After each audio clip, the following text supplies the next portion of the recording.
નમસ્કાર, આપ જોઈ રહ્યા છો નેશન પ્લસ ન્યૂઝ. હું છું આપની સાથે હેતલ ભગત. આણંદ ખાતે વીજ લાઇન સમારકામની કામગીરી તાકીદે કરવા ખેડૂતોએ કલેક્ટરને આવેદનપત્ર આપી રજૂઆત કરી હતી. ખેતી વિષયક જોડાણ વીજ લાઇનનો પુરવઠો કપાત કરતા તેમજ વીજ લાઇન સમારકામની કામગીરી તાકીદે કરવા અને ખેડૂતોની સમસ્યાઓ અંગે નિવારણ લાવવા આણંદના હાડગુડ ગામના ખેડૂતોએ કલેક્ટરને આવેદનપત્ર આપી રજૂઆત કરી હતી. આવેદનપત્રમાં જણાવવામાં આવ્યું હતું કે રાજ્યના મુખ્યમંત્રી સામાન્ય નાગરિકોની સમસ્યાઓ પ્રત્યે ખૂબ જ સંવેદનશીલ છે.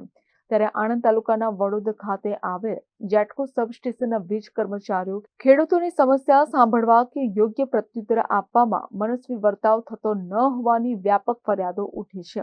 ત્યારે હાડગુડ, વડોદ, ગોપાલપુરા, ઝાંખરિયા, નાવલી, જહાંગીરપુરા સહિતના ગ્રામીણ વિસ્તારમાં અપાતા વીજ લાઇનમાં કલાકોના વીજ કાપની સમસ્યાના કારણે ભારે હાલાકી વેઠવી પડે છે. વડોદ ખાતે આવેલ જેટકો 66 કેવી વીજ સબસ્ટેશન જે વડોદ, ગોપાલપુરા, હાડગુડ, ઝાંખરિયા, નાવલી, જહાંગીરપુરા સહિતના ગ્રામીણ વિસ્તારોને ખેતી વિષયક વીજ પુરવઠો પૂરો પાડે છે. પરંતુ સરકારના નિયત કરેલા રોસ્ટર મુજબ ખેતી સિંચાઈ માટે દિવસના 8 કલાક વીજ પ્રવાહ આપવામાં વીજ કર્મીઓ મનસ્વી રીતે વીજ કાપ મૂકે છે. તો આ અંગે યોગ્ય કાર્યવાહી કરવામાં આવે, આ સમસ્યા અંગે ઝડપથી ઉકેલ આવે તેવી ખેડૂતોએ માંગ કરી છે. વાયર તૂટે કોઈ જવાબ રેગ્યુલર આવતા નહીં, એના માટે અમારે અહીં કલેક્ટર સાહેબને આવેદનપત્ર આપવું પડ્યું.